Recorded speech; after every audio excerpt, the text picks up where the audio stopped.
Mulugu MLA Seethakka రెండోసారి ఎమ్మెల్యేగా గెలిస్తే తాను హైదరాబాద్ వరకు పాదయాత్ర చేస్తానని దేవుడికి మొక్కుకున్న సందర్భాన్ని పురస్కరించుకొని విజయనగరం నుండి హైదరాబాద్ అసెంబ్లీ వరకు పాదయాత్ర చేస్తున్న విజయనగర్ వాసి శేఖర్ జనగామ జిల్లా స్టేషన్ గన్పూర్ మండల కేంద్రంలో సీతక్క ఫోటో పెట్టుకుని కాలినడకన వెళ్తున్న వ్యక్తిని పలకరించగా ఆసక్తికరమైన విషయాలు తెలిసాయి.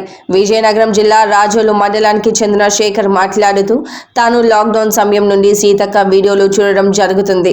తను చేసిన సేవలు మరవలేనివి. పేదలకు ఏ విధంగా సహాయ సహకారాలు అందించారో ప్రతిరోజు యూట్యూబ్లో చూసే వారినని, మంచి చేసిన వారికి ఎప్పుడైనా దేవుడు మంచి చేస్తారని నమ్ముతాను.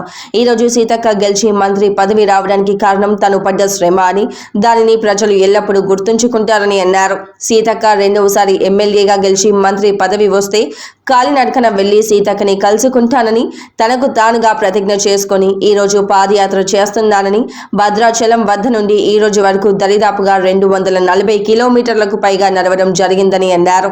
హైదరాబాద్ వెళ్లి సీతక్కను కలుసుకుని తనకి కృతజ్ఞతలు తెలుపుకుంటానని, ఈ పాదయాత్రలో ఎవరి సహాయ సహకారాలు కోరడం లేదని, సొంత డబ్బుల ద్వారా మాత్రమే తన భోజన అవసరాలు తీర్చుకుంటానని సీతక్కని కలుసుకోవడం తన ధ్యేయమన్నారు.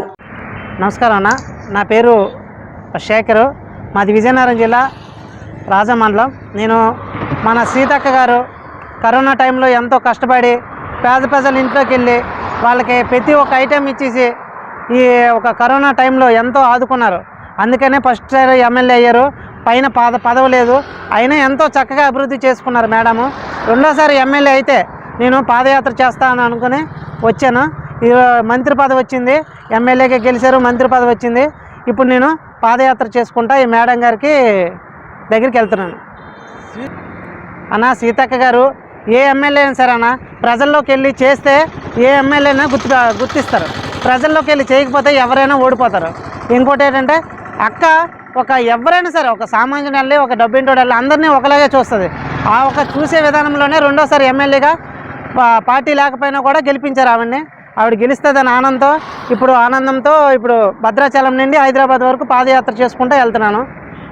అన్న, ఫుడ్ అనేది డైలీ హోటల్లోనే మనం వచ్చే దావులు ఎక్కడ ఉంటే అక్కడ తినేయడమేనన్న. పడుకోవడం అంటే టెంపుల్ ఇవన్నీ చూసుకొని వస్తున్నానన్న. ఏం లేదన్న, అందరూ వస్తున్నారు, ఒక ఫోటో తీసుకుంటున్నారు, వెళ్ళిపోతున్నారు, చాలు.